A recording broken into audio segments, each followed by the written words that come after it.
आज के लिए जो संदेश परमेश्वर ने मेरे हृदय में डाला है, वो जैसा आपने थंबनेल में देखा है, पहला कुरिन्थियों और उसका पहला अध्याय और 9 वचन। पहला कुरिन्थियों और उसका पहला अध्याय और 9 वचन। हम इस संदेश की ओर ध्यान देंगे, इस वचन की ओर ध्यान देंगे और इसको पढ़ेंगे। सो मैं बिमला से रिक्वेस्ट करूंगा, वो पढ़ेंगी इस वचन को। परमेश्वर सच्चा है, जिसने तुमको अपने पुत्र हमारे प्रभु यीशु मसीह की संगति में बुलाया है। परमेश्वर सच्चा है, और इस वचन में दो महत्वपूर्ण बातें हैं। परमेश्वर सच्चा है और दूसरा, उसने हमें बुलाया है। कहाँ बुलाया है? अपने पुत्र प्रभु यीशु मसीह की संगति में, अर्थात अपनी संगति में, क्योंकि पिता और पुत्र एक हैं। यूहन्ना 10 और उसके 30 में प्रभु यीशु मसीह ने कहा, मैं और पिता एक हैं। और तमाम और वचनों के अनुसार हम इस बात को हम देख सकते हैं कि पिता और पुत्र तो एक ही है। ये तो एक रहस्य की बात थी जो बड़े बड़े ज्ञानियों को नहीं पता चली, आज भी नहीं पता चली, पर आप जैसे और मेरे जैसे साधारण लोगों को और बहुत सारे ज्ञानवान लोगों को भी, जिन्होंने अपने आप को, अपने ज्ञान को तुच्छ समझा, कूड़े के बराबर समझा। परमेश्वर के ज्ञान की तुलना में उनका ज्ञान क्या है? आप चाहे बड़े बड़े साइंटिस्ट हो, बड़े से बड़े, आप चाहे आईएएस ऑफिसर रह चुके हों, चाहे आप इंजीनियर हो, डॉक्टर हो, वकील हो, कोई भी क्यों ना हो, बहुत बड़े इतिहासकार हो, आपको सारी दुनिया का इतिहास मालूम हो, आप बहुत सी भाषाओं को जानते हो, लेकिन परमेश्वर की तुलना में, परमेश्वर की दृष्टि में आपके ज्ञान का कोई, उसका परमेश्वर की ज्ञान से उसकी कोई तुलना नहीं हो सकती। वो तो अज्ञानता ही उसके लिए सही शब्द है।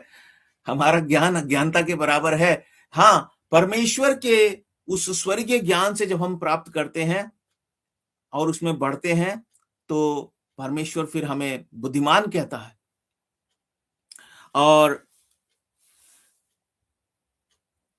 इस वचन के अनुसार, इस वचन के आधार पर परमेश्वर ने मुझे कुछ बातें बताई और मेरे मन को आनंदित किया, तैयार किया, बोझ दिया कि मैं आपके साथ बांटूं कि कितना बड़ा सौभाग्य हमें मिला है। आज हम इस साल के बिल्कुल, हम इस समय आखिर में आ चुके हैं और अगले बुधवार को तो साल का आखिरी दिन होगा, 31 दिसंबर। और प्रार्थना जरूर कीजिएगा कि अगले सप्ताह भी इसी तरह से अच्छे से मीटिंग हो सके।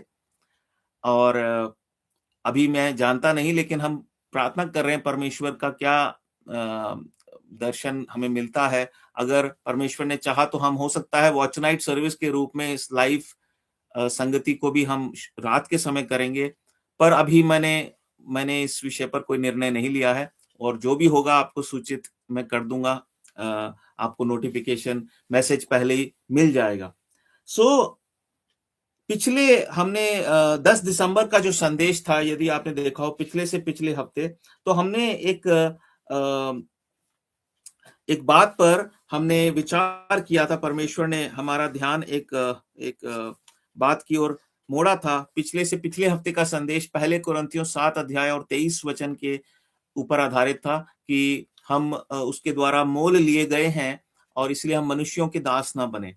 और वहां मैंने एक बात कही थी जो परमेश्वर ने मुझ पर प्रकट की थी, कि जो सबसे बड़ा सौभाग्य आपको और मुझे मिला है, हर एक उद्धार पाए हुए विश्वासी को मिला है, वो क्या है?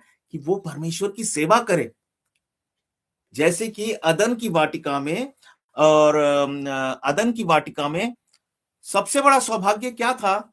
वो ये नहीं था कि आदम और हवा को परमेश्वर ने मट्टी से बनाया, उनके नथनों में जीवन की श्वास फूंक दी, उन्हें अपनी समानता में बनाया। ये सब तो अच्छी बातें थी, पर सबसे बड़ा सौभाग्य था कि God considered them worthy to serve him.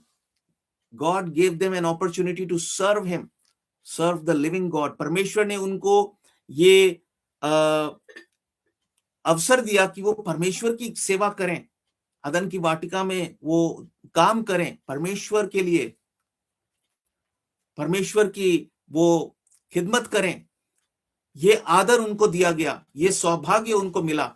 ये सबसे बड़ा आदर था आदम और हवा के लिए, ये आदर उन्होंने खो दिया। और आज हम देखते हैं जो दूसरा बड़ा आदर उन्हें मिला था वो क्या था, इस वचन के माध्यम से वो क्या था प्रिय भाई और बहनों, जैसा इस वचन में हम पढ़ते हैं और हम अपने हृदय में अनुभव भी करते हैं आनंद से, उसने हमें अपनी संगति में बुलाया है। परमेश्वर क्या है, वो सच्चा है, उसने हमें अपने पुत्र की संगति में बुलाया है। मैं इन दिनों उत्पत्ति के पुस्तक ही पढ़ रहा हूं अपने दैनिक भाग में, और मैं एक वचन आपके साथ बांटना चाहता हूं। उत्पत्ति 24 अध्याय के 27 वचन को, जहां अब्राहम अपने दास को जिम्मेवारी देकर भेजता है कि वो इसहाक के लिए एक जीवन साथी को ढूंढ लाए अपने कुटुंबियों के देश में से जाकर, अब्राहम के कुटुंबियों और अब्राहम के बाप दादाओं के देश में से वो जाकर एक कन्या को अपने बेटे के लिए चुने, लेकर आए। परमेश्वर उसकी अगुवाई करेगा ऐसा उसने कहकर उसे विदा करा। और हम देखते हैं कि जब उसके दास ने परमेश्वर से प्रार्थना भी की, वो आज्ञाकारी दास था, बहुत चौकस था। अब्राहम ने उसको कहा तू चौकस रहना और परमेश्वर पर भरोसा रखना, और परमेश्वर ने उसको रिबका के रूप में वो उसकी प्रार्थना का उत्तर भी दिया। और जब वो 27 वचन में आकर परमेश्वर को धन्यवाद कहता तो वो क्या कहता है, धन्य है मेरे स्वामी अब्राहम का परमेश्वर यहोवा, जिसने अपनी करुणा और सच्चाई को मेरे स्वामी पर से हटा नहीं लिया। यहोवा ने मुझको ठीक मार्ग पर चलाकर मेरे स्वामी के भाई बंधुओं के घर पर पहुंचा दिया है। कितनी सुंदर बातें, सारी बातें प्रभु हमारे सामने लाता है। पिछले सप्ताह का संदेश क्या था, यहोवा का मार्ग। How privileged we are, how thankful we should be to God that उसने हमें अपने मार्ग पर चलाना सिखाया है, और वो चलाता है। दाऊद कहता है वो मुझे जीवन का रास्ता दिखाएगा। हमें कितना आभारी होना चाहिए, कितना उसका शुक्रगुजार होना चाहिए कि उसने हमें अपने मार्ग दिखाए और उन पर चलाता भी है, और उसके लिए हमारी सराहना करता है जैसे अब्राहम की सराहना की। और यहां पर उसका दास क्या कह रहा है कि मैं तेरा धन्यवाद करता हूं क्योंकि तूने अपना प्रेम, अपनी करुणा और सच्चाई, परमेश्वर क्या है, परमेश्वर के एक सबसे बड़ा गुण क्या है, वो सच्चाई का परमेश्वर है। और इसीलिए प्रिय भाई और बहनों, यहाँ पहले कुरिन्थ के पहले अध्याय और 9 वचन में कहता है परमेश्वर सच्चा है, उसको छोड़ और कोई सच्चा नहीं है। 100% कोई सच्चा नहीं है पूरी सृष्टि में, पूरे मानव इतिहास में कोई सच्चा नहीं है, सिर्फ परमेश्वर सच्चा है। और परमेश्वर ने आपको और मुझे भी इसलिए मोल लिया है कि हम भी सच्चे बन जाएं, झूठ की जगह ना हो हमारे जीवन में। अभी हम कमजोर हैं, लेकिन कई बार मैं ऐसा इस तरीके से देखता हूं कि परमेश्वर ने मेरे अंदर एक कोई दवाई डाल दी है कि जैसे झूठ आता तो एकदम से हलचल मच जाती है ना। और मेरे लिए ही नहीं, आप सबके लिए, सब उद्धार पाए हुए लोगों के लिए, है ना। तो अभी कम से कम इतना हो गया कि झूठ जैसी आता हमें पवित्र आत्मा जी कायल कर देते हैं। यस, ये भी एक धन्यवाद का विषय है कि पवित्र आत्मा जी हमें कायल कर देते हैं, मतलब हमें एकदम से अलर्ट कर देते, वार्न कर देते। जैसे एक एग्जांपल मैं देता हूं, हम गाड़ियों में आजकल बैठते हैं तो जो नई गाड़ियां हैं उसमें क्या, अगर आपने सीट बेल्ट नहीं लगाई है तो टू टू टू करके आवाज आने लगती है ना। या और कोई सिग्नल का आप उदाहरण सोचें, है ना। कहीं पर अगर धुआं होता तो सिग्नल, वो अलार्म बजने लगता है। तो जैसे हमारे जीवन में कोई पाप आता है, कोई झूठ, अगर हम सच में उद्धार पाए हुए हैं और उद्धार के जीवन में चल रहे हैं, एकदम से हमें पता चलेगा ये क्या हो रहा है। कई बार थोड़ा वक्त लगता है, लेकिन हमें पता लग जाता है देर सवेर, हाँ मुझसे गलती हुई है। ये भी एक बड़ा बड़ा सौभाग्य है, क्योंकि बहुत से लोगों को तो पता ही नहीं चल रहा उनके जीवन में हो क्या रहा है। वो गाली दे रहे हैं, वो पाप कर रहे हैं, झूठ बोल रहे हैं, घिनौने काम कर रहे हैं, वो सोच रहे हैं हम बहुत बड़ा धर्म का काम कर रहे हैं।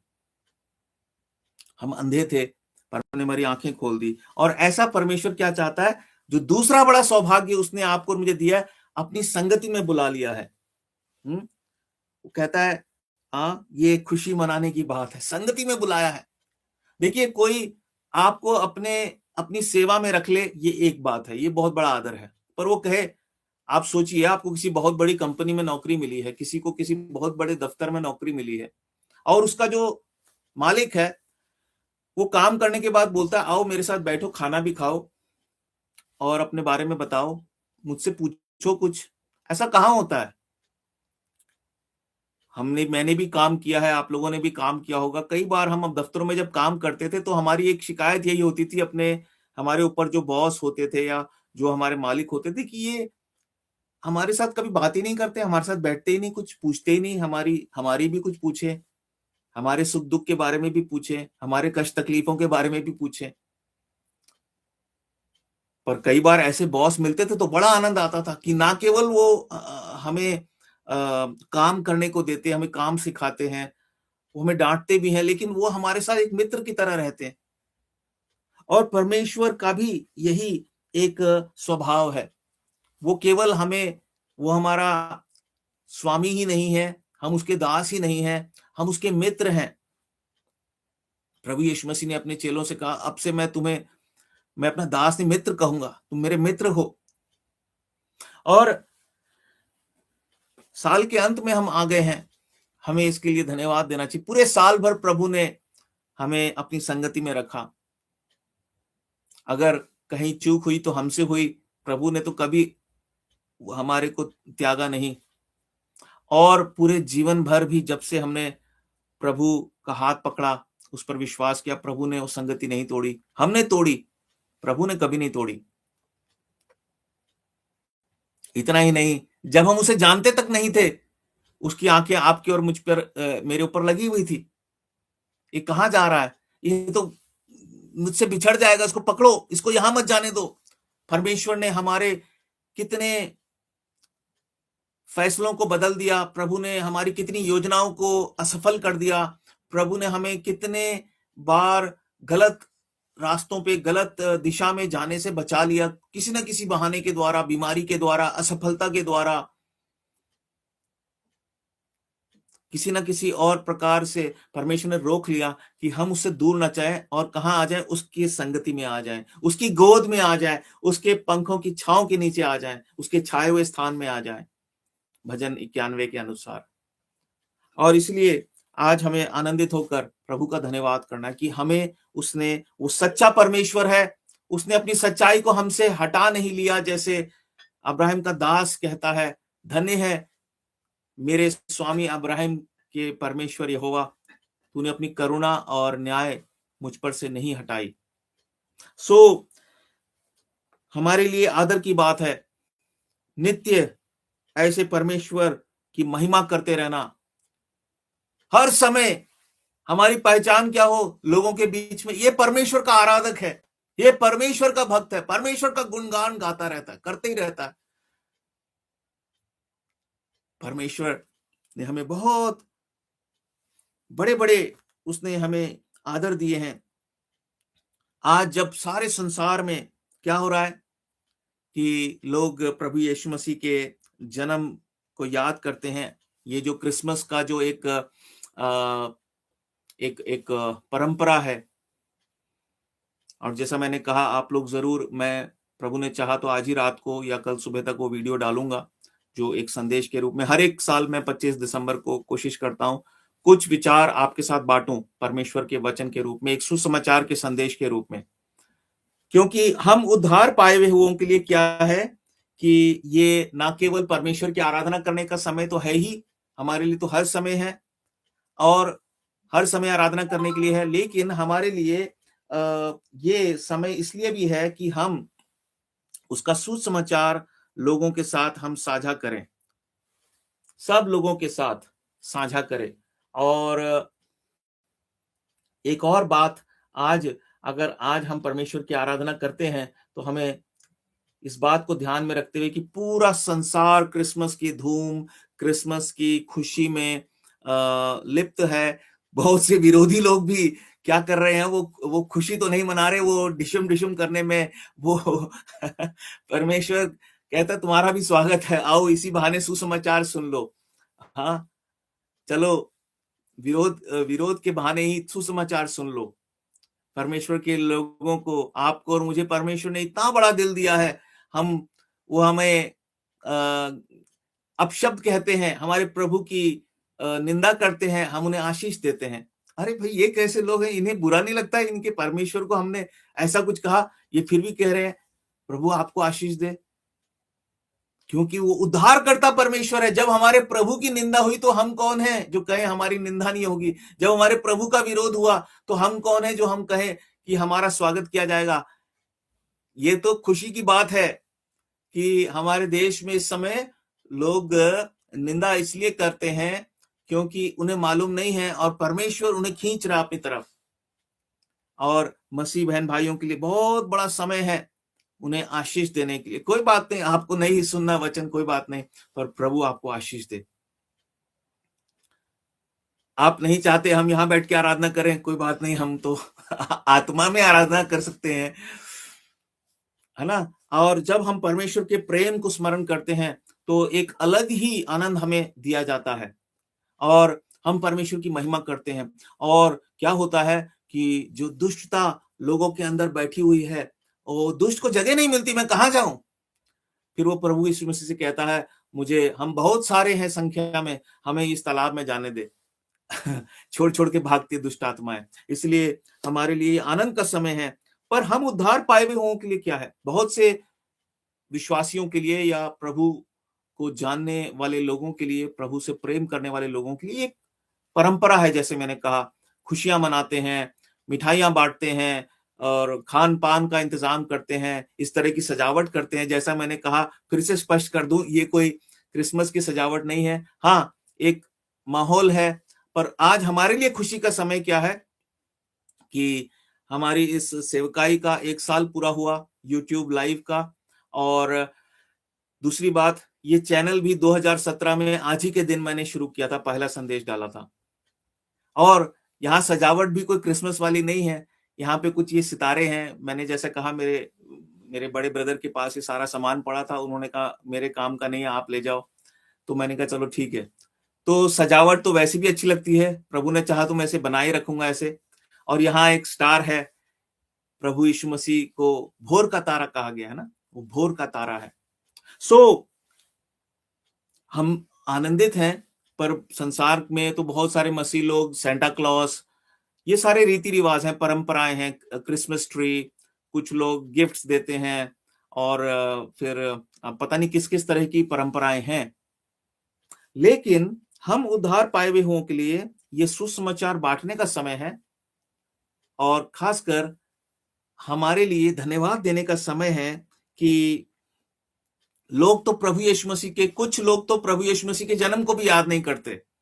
वो तो सेंटा क्लॉस और केक से खुश हैं, वो क्रिसमस ट्री से खुश है, पता ही नहीं कि है क्या ये, खुशी किस बात की है, बस उसमें चलो आ गए, कोई बात नहीं। और कुछ लोग प्रभु यीशु मसीह के जन्म को याद करते हैं, वो happy birthday lord Jesus Christ, Yeshu जन्मा, ऐसे ऐसे गीत गाते हैं। पर आपके लिए और मेरे लिए, उद्धार पाए हुए विश्वासी के लिए क्या खुशी की बात है कि प्रभु यीशु ना केवल इस दुनिया में जन्मा, वो आपके और मेरे हृदय में जन्म लिया। आपके और मेरे हृदय में वो जन्म लिया, चरनी में तो वो आया। लेकिन खुशी की बात क्या है, उस प्रभु यीशु मसीह ने एक दिन आपके और मेरे जीवन में, जैसे उसने चरनी में जन्म लिया था, वो एक बालक के रूप में हमारे अंदर जन्मा। ये बात प्रभु ने आज मुझसे की। और इस बात का अर्थ क्या है कि हमारा नया जन्म हुआ। यूहन्ना 3 और 6 और 7 वचन में, यूहन्ना के 3 अध्याय और उसके 6 और 7वें वचन में, हम जैसा सब जानते ही हैं कि निकोदेमुस नाम के एक व्यक्ति ने प्रभु से आके कुछ प्रश्न पूछे और उसने कहा, मैं निश्चय जानता हूं कि तू परमेश्वर की ओर से ही आया है। तो प्रभु यीशु मसीह ने कहा कि अवश्य है कि तू नया जन्म पाए। और वो हैरानी में पड़ गया कि ये कैसी बात है, मैं तो अच्छा खासा एक नौजवान व्यक्ति हूँ, शायद उम्र उसकी ज्यादा भी होगी थोड़ी, तो मैं कैसे भला दोबारा से जन्म ले सकता हूँ। तो प्रभु ने उसको समझाया और प्रभु उससे बातचीत करते करते उससे ऐसा बोलने लगा यूहन्ना 3 अध्याय के 6 और 7 वचन को मैं पढ़ता हूँ। बिमला आप पढ़िए। हाँ। क्योंकि जो शरीर से जन्मा है वह शरीर है, और जो आत्मा से जन्मा है वह आत्मा है। अचंभा न कर कि मैंने तुझसे कहा, तुझे नए सिरे से जन्म लेना अवश्य है। ये नए सिरे से जन्म लेने की बात प्रभु ने कहा, तू अचंभा ना कर, तुझे you must be born again, है ना।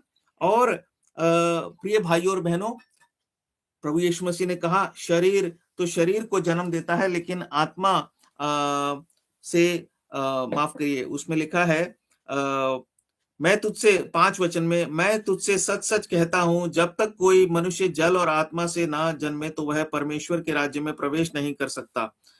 क्योंकि जो शरीर से जन्मा वह शरीर है, और जो आत्मा से जन्मा है वह आत्मा है। तो प्रभु यीशु मसीह आत्मा के रूप में हमारे अंदर जन्मा, या दूसरे शब्दों में हम कह लें कि पवित्र आत्मा जी के द्वारा हमने एक नया जन्म पाया। पर अगर हम इसको इस तरीके से देखें कि प्रभु यीशु मसीह ने आपके और मेरे अंदर जन्म लिया, और ये बिल्कुल सच बात है। वास्तव में जब वो कहता है जो आत्मा से जन्मा है वो आत्मा है, तो आत्मा से जन्म लेने का मतलब यही है कि प्रभु यीशु मसीह ने हमारे अंदर उस दिन प्रवेश किया। प्रभु यीशु मसीह जन्मा हमारे अंदर। संसार के लिए तो उसने जन्म ले ही लिया, लेकिन जिस दिन एक व्यक्ति अपने पापों से तौबा करके, अंगीकार करके प्रभु यीशु मसीह के नाम पर विश्वास करता है, उसे सच्चे और जीवित परमेश्वर के रूप में स्वीकार करता है और अपने हृदय में आने देता है, उस दिन प्रभु यीशु मसीह उसके हृदय में प्रवेश करते हैं। और उसके लिए, उस व्यक्ति के लिए, जहां तक आपका और मेरा सवाल है, प्रभु ने हमारे जीवन में जन्म लिया। अब हम एक नए व्यक्ति बन गए। अब हमारा पुराना व्यक्ति, पुरानी पहचान, पुराना सब कुछ खत्म हो गया, अब सब कुछ नया हो गया। यही बात दूसरे कुरिन्थियों के 5 और 17 में हम पढ़ते हैं कि अब पुरानी बातें बीत गई, देखो सब कुछ नया हो गया। अब जो मसीह यीशु में है वो नई सृष्टि है। और हमारे लिए खुशी की बात क्या कि मसीह हमारे हृदय में जन्मा है। हम इस बात को स्मरण करके आनंदित होते हैं कि प्रभु 25 दिसंबर तो लोगों ने ठहराया, आज से लगभग 1700-1800 साल पहले की ये एक प्रथा है। 300 ईस्वी के आसपास क्रिसमस की प्रथा शुरू हुई, पर वो तो एक प्रथा बन गई, वो तो एक परंपरा है। लेकिन हमारे लिए क्या है? हमारे लिए वो एक ऐसी घटना है कि प्रभु इस दुनिया में आया, और वो क्यों आया? कि वो हर एक दिल में जन्म ले, और हमारे दिल में, आपके दिल में, मेरे दिल में उसने जन्म लिया। यीशु जन्मा हमारे दिल में, और इसके लिए हमें धन्यवाद देना है। और जब प्रभु यीशु मसीह किसी के हृदय में जन्म लेता है, या जब कोई प्रभु यीशु मसीह की आत्मा के द्वारा नया जन्म प्राप्त करता है, आत्मिक जन्म, एक नया जीवन शुरू होता है, तो मालूम है क्या होता है? जिसके लिए हमें उसकी आराधना करनी चाहिए। हमें बहुत सारी प्रिविलेजेस मिलती हैं, बहुत सारे हमें सौभाग्य प्राप्त होते हैं, हमारे को बहुत सारे अधिकार मिलते हैं, बहुत सारे अधिकार। जैसा कि यूहन्ना के पहले अध्याय 12 में लिखा है कि हमें अधिकार मिलता है कि अब हम परमेश्वर के बेटे और बेटी कहलाएं। हमें अधिकार मिलता है, हम परमेश्वर के सेवक हैं। हमें अधिकार मिलता है, केवल सेवक नहीं है, सहकर्मी है। सहकर्मी शब्द और सेवक में थोड़ा फर्क है, जहां अगर हम इसको ध्यान से देखें, सहकर्मी होता है जो कोवर्कर, मेरे साथ काम करता है। एक बहुत बड़ी फैक्ट्री है, और मान लीजिए वहां का मालिक, वहां पे जो झाड़ू लगाता है, वो उसको कोवर्कर नहीं कहेगा, सहकर्मी नहीं कहेगा, बोलेगा ये मेरा मुलाजिम है। शायद ये भी नहीं कभी बोलेगा। उसके लिए तो 4-5 लोग जो उसके साथ हैं, एमडी है, मैनेजिंग डायरेक्टर है, जनरल मैनेजर है, ये उसके सहकर्मी हैं, क्योंकि वो उसके साथ मीटिंग रूम में बैठते हैं, बड़े बड़े फैसले लेते हैं। पर छोटे मोटे चाय पिलाने वाला पियोन, चपड़ासी, गेट खोलने वाला, उनका क्या महत्व उसकी दृष्टि में? पर परमेश्वर कहता है तुम मेरे सहकर्मी हो, तुम मेरे सेवक हो, मेरे सहकर्मी हो। और बहुत सी और बातें हैं, प्रिविलेजेस हैं, बहुत से और हमारे लिए अधिकार दिए गए हैं। और हम देखते हैं उसी में से एक अधिकार क्या है कि हमें अपनी संगति में बुलाया। हर कोई उसके साथ संगति नहीं कर सकता और हर कोई व्यक्ति जो है कंपनी के मालिक से बहुत बड़े व्यक्ति के साथ बैठ के चाय पानी नहीं पी सकता, हंसी मजाक नहीं कर सकता, अपने मन की कोई भी बात उसके साथ यूं ही नहीं बांट सकता। पर प्रभु ने क्या किया, हमें अपनी संगति में बुलाया। वो कहता हियाब बांधकर मेरे अनुग्रह के सिंहासन के सामने आओ, अपने हृदय की बातें खोलकर मेरे से बोलो, कोई दिक्कत नहीं है, मैं तुम्हारा परमेश्वर हूं, तुमसे बहुत प्रेम करता हूं, मैंने तुम्हें बहुत ही प्रेम से बनाया है। पर प्रिय भाई और बहनों, हमें इस बात को सोचना जरूरी है कि हमारी संगति और परमेश्वर की संगति हो, ये कितना कठिन था, क्योंकि परमेश्वर कभी किसी अपवित्र चीज के साथ संगति नहीं करता है। दूसरे कुरिन्थियों और उसके 6 अध्याय को हम देखते हैं, दूसरे कुरिन्थियों 6 अध्याय को हम देखते हैं और उसके 14 और 15 वचन को हम देखते हैं। अविश्वासियों के साथ असमान जुए में ना जुटो, क्योंकि धार्मिकता और अधर्म का क्या मेलजोल। प्रभु तो धर्मी था, हम अधर्मी थे, हमारा क्या मेलजोल, कैसी फेलोशिप हो सकती, कैसी संगति, हम अधर्मी थे, कोई काम हम धर्म का कर नहीं सकते थे। अधर्मी नंबर 1, पौलुस कहता है मैं पापी नंबर 1 तो हमें भी कहना चाहिए कि हम पापी नंबर 1 है ना, लेकिन हम जैसे पापी नंबर 1 के साथ जो सबसे बड़ा धर्मी है उसको छोड़ और कोई धर्मी नहीं, उसने संगति के लिए एक बलिदान किया, हम सब जानते हैं। और उस बलिदान के द्वारा और हमारे विश्वास के द्वारा, परमेश्वर के अनुग्रह के द्वारा हम पवित्र किए गए। उसने अपना लहू बहाया। और फिर क्या कहता है कि अंधकार या ज्योति और अंधकार की क्या संगति, हम तो अंधकार में थे पर परमेश्वर ज्योति है, वो अगम्य ज्योति में रहने वाला परमेश्वर। और हम अविश्वासी थे, परमेश्वर तो विश्वास का दाता है। और इस प्रकार से हम देखते हैं कि परमेश्वर तो वो पवित्र है, वो किसी अपवित्र चीज के साथ संगति नहीं कर सकता है। पहले कुरिन्थियों 3:16 में लिखा है, क्या तुम नहीं जानते कि तुम परमेश्वर का मंदिर हो, और यदि कोई इस मंदिर को अपवित्र करे, क्या तुम नहीं जानते कि तुम परमेश्वर का मंदिर हो और परमेश्वर का आत्मा तुम में वास करता है। यदि कोई परमेश्वर के मंदिर को नष्ट करेगा, अर्थात उसे अपवित्र करेगा, तो परमेश्वर उसे नष्ट करेगा, क्योंकि परमेश्वर का मंदिर पवित्र है और वह तुम हो। तो इससे, इस वचन के आधार पर भी हम इस बात को समझ सकते हैं कि वो तो पवित्र परमेश्वर है, उसने हमें पवित्र किया, दाम चुकाया। पहले कुरिन्थियों के ही, इसी कुरिन्थियों की पत्री के ही पहले अध्याय और 30 वचन में लिखा है कि वही हमारी पवित्रता है और छुटकारा है और धार्मिकता है, प्रभु यीशु मसीह। प्रभु यीशु मसीह ने, परमेश्वर ने, यहोवा परमेश्वर ने, लेवी अवस्था 20 और 8 कहता है वही तुम्हारा पवित्र करने वाला परमेश्वर है। लेवी अवस्था और उसके हम एक वचन को पढ़ते हैं, लेवी अवस्था और उसके 20 अध्याय के 8 वचन को। वहां लिखा है, और तुम मेरी विधियों को मानना और उनका पालन भी करना, क्योंकि मैं तुम्हारा पवित्र करने वाला यहोवा हूं। परमेश्वर हमारे लिए क्या है, पवित्र करने हारा परमेश्वर है, पवित्र करने वाला प्रभु यीशु मसीह हम इस युग के लोगों के लिए वो पवित्र करने आया। और अगर परमेश्वर आपको और मुझे वो पवित्र ना करे तो हमारी संगति हो नहीं सकती थी। और एक और वचन को हम देखते हैं कि ये कितनी बड़ी बात है कि परमेश्वर ने हमें संगति के लिए जो है, उसके साथ संगति के लिए बुलाया है। और कैसे बुला लिया, वो तो अपवित्र लोगों के साथ संगति नहीं करता। और जब हम अपवित्र शब्द का इस्तेमाल करते हैं तो मूल रूप से 2 बातें हैं, एक तो जो अंधकार में लोग हैं और दूसरी चीज जो घमंड में जी रहे हैं। देखिए यशाया और घमंड और हर प्रकार के कुकर्म को हम कह सकते हैं, क्योंकि घमंड के द्वारा मनुष्य के जीवन में हर प्रकार का पाप आ जाता है। पहला पाप जो इस पूरी सृष्टि में पाप हुआ, सबसे पहला वो घमंड ही था, जो शैतान ने किया, लूसीफर ने किया, जो एक घिरा हुआ स्वर्गदूत है। उसने घमंड किया अपने मन में कि मैं उस परम प्रधान परमेश्वर के तुल्य हो जाऊं, और परमेश्वर ने समझ लिया कि अब ये पाप की शुरुआत हो गई।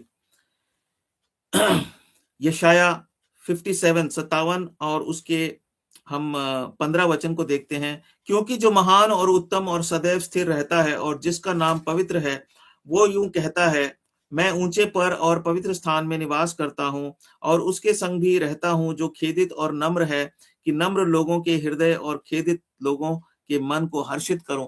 परमेश्वर घमंडियों को नहीं सह सकता, और जो अंधकार में है उनको नहीं सह सकता। मतलब अंधकार मतलब झूठ, असत्य, और घमंड मतलब एक ऐसा पाप जो हर पाप को जन्म दे सकता है। हर पाप को, जिसकी आप कल्पना कर सकते हैं, वो कैसे मनुष्य के जीवन में आएगा जब वो घमंडी हो जाएगा। इसीलिए घमंडियों का परमेश्वर विरोध करता है। कोई मतलब ही नहीं, आप चाहे कोई भी हो, घमंड करा तो परमेश्वर कहता है मैं विरोध करूंगा तेरा। और प्रिय भाई और बहनों, बहुत से प्रभु के लोग घमंड में भी जीवन बिताते हैं, उन्हें पता ही नहीं चलता। पर सबसे अधिक अगर हमें अपने जीवन को जांचना चाहिए तो वो घमंड के विषय में जांचना चाहिए। किसी भी प्रकार का घमंड हमारे लिए ठीक नहीं है। जैसी घमंड आ जाए, जब इतने बड़े स्वर्गदूत को नहीं बख्शा तो हमें कैसे बख्श देगा परमेश्वर। दाऊद को नहीं बख्शा, घमंड किया उसने, परमेश्वर को सबसे ज्यादा क्रोध आया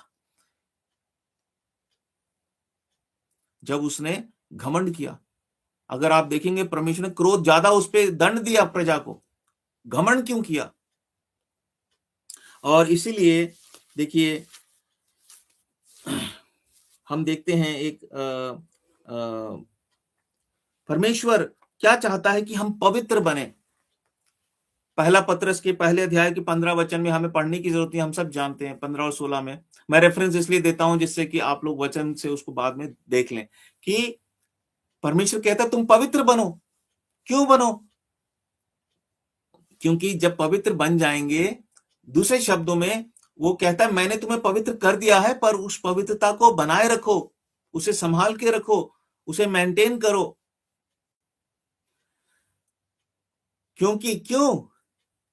क्योंकि वो हमारे साथ संगति करना चाहता है। अगर हम अपवित्र हो जाएंगे तो संगति नहीं हो पाएगी।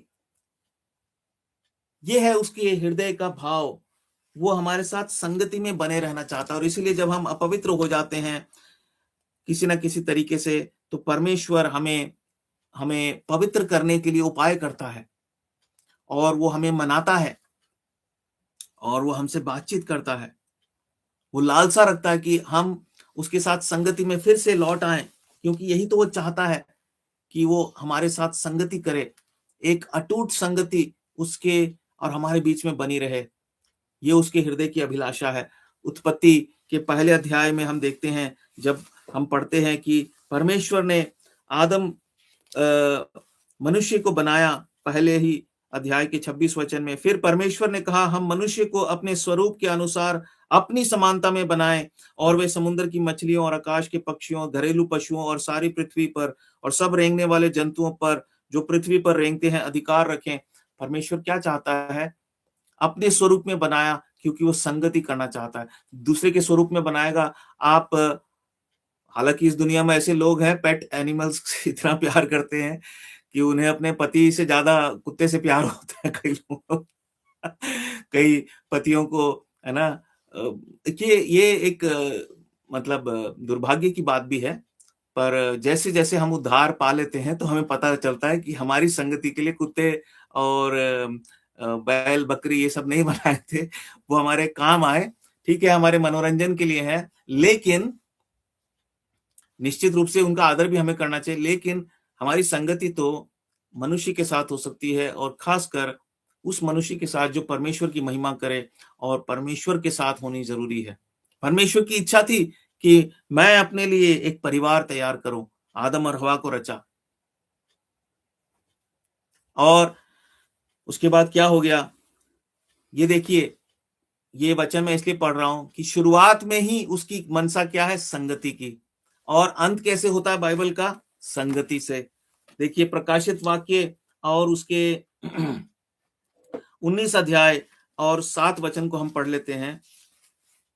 वहां क्या लिखा है, वो आखिरी में दर्शन, जब उसने दर्शन की आखिरी में वो आता है, सब कुछ पूरा हो गया, सारी विपत्तियां आ गई, संसार को दंड मिल गया, शैतान को दंड मिल गया, उसके पीछे चलने वालों को दंड मिल गया। अब परमेश्वर क्या कह रहा है वहां पर, क्या स्वर्गदूत कह रहा है, आओ हम आनंदित और मगन हो और उसकी स्तुति करें, क्योंकि मेमने का विवाह आ पहुंचा है और उसकी दुल्हन ने अपने आप को तैयार कर लिया। परमेश्वर अपने लोगों को दुल्हन कहता है। आप देखिए क्या दिखाता है, जब बनाया तो मनुष्य को एक बच्चे के रूप में देख रहा है, और जब सब पूरा हो चुका तो दुल्हन के रूप में देखता है। इसका मतलब क्या है, परमेश्वर की ना केवल ये इच्छा है कि हमारे साथ वो संगति करे, पर हम, एक फर्क होता है, आप एक बच्चे के साथ संगति करते हैं, वो एक अलग प्रकार की संगति है, लेकिन बच्चा कई बातें आपकी नहीं समझता है।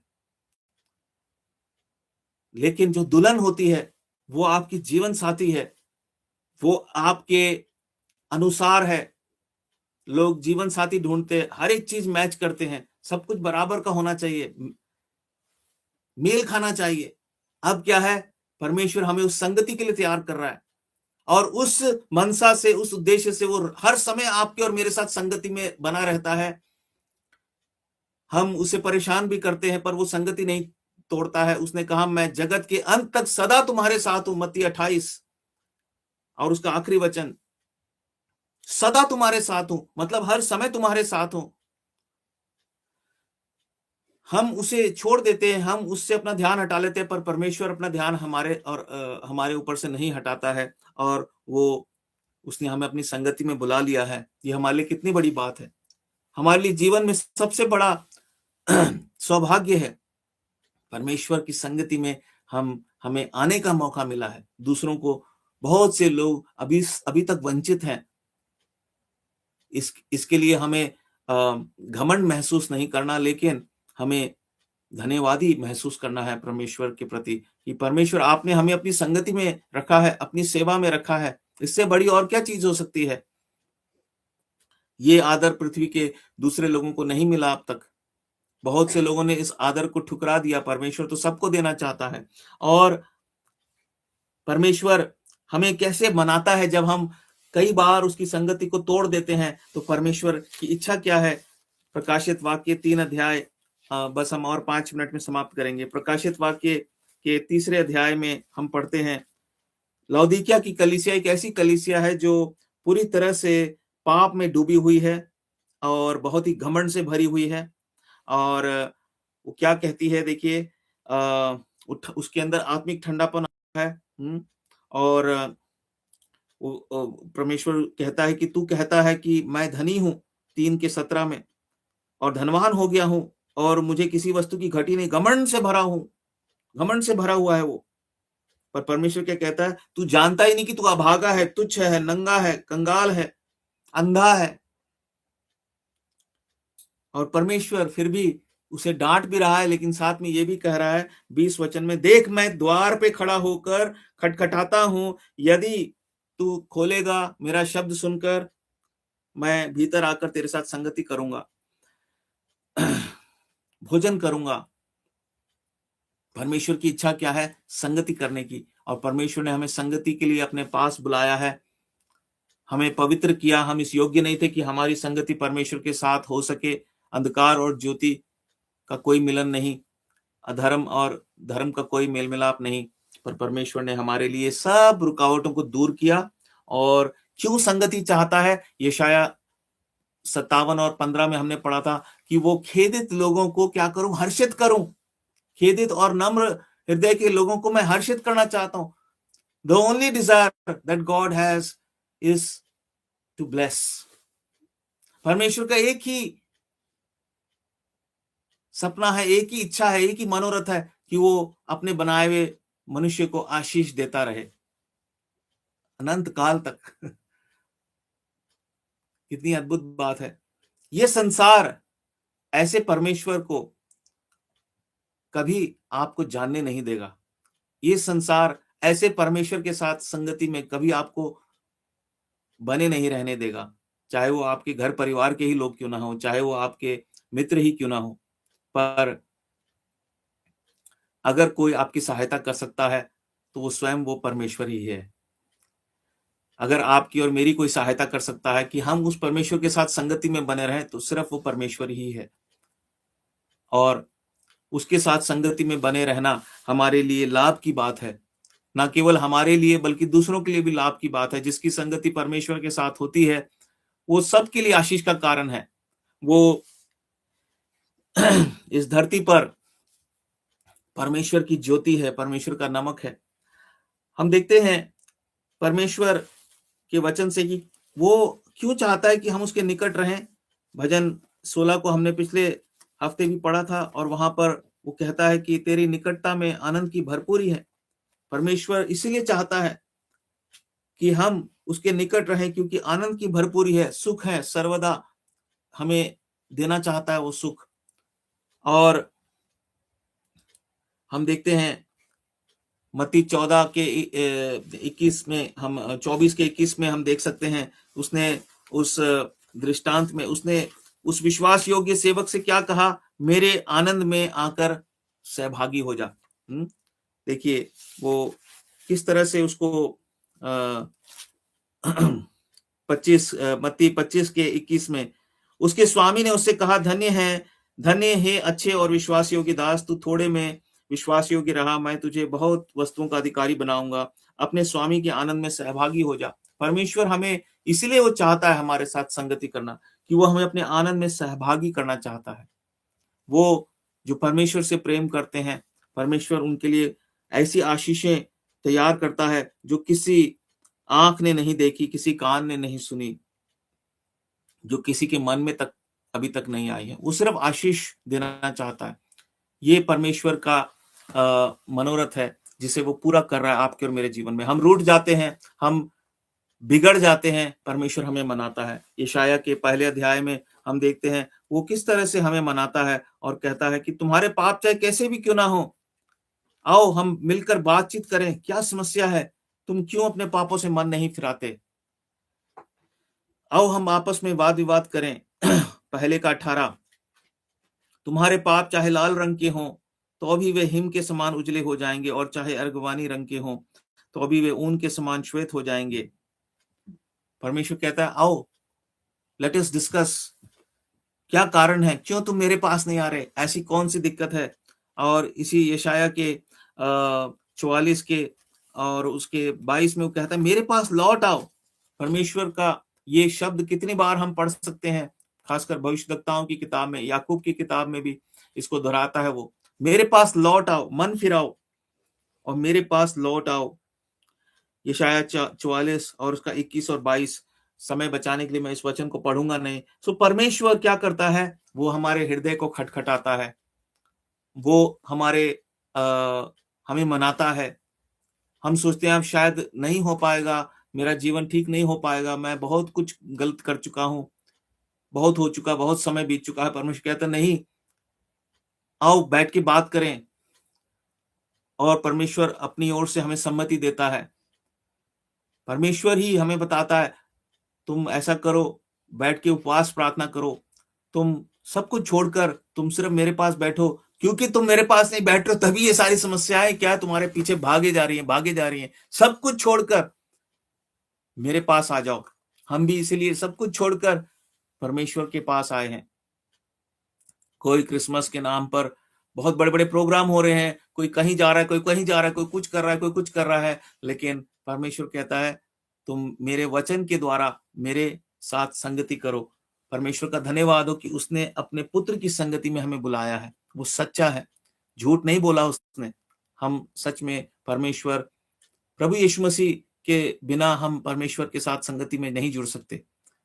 प्रभु यीशु मसीह के साथ संगति में जुड़ने का मतलब है पिता के साथ संगति करना, और ये सौभाग्य आपको और मुझे मिला है। और इसके द्वारा हमारे जीवन में परमेश्वर अपनी आशीषों को हर समय एक नदी की तरह बहाना चाहता है। परमेश्वर का धन्यवाद हो इस संदेश के लिए, इन वचनों के लिए, और परमेश्वर हम सबको आशीष दे कि हम उसकी आराधना, उसकी महिमा अपने जीवन से हर प्रकार से हम हमेशा करते रहें। आइए हम धन्यवाद करेंगे परमेश्वर को।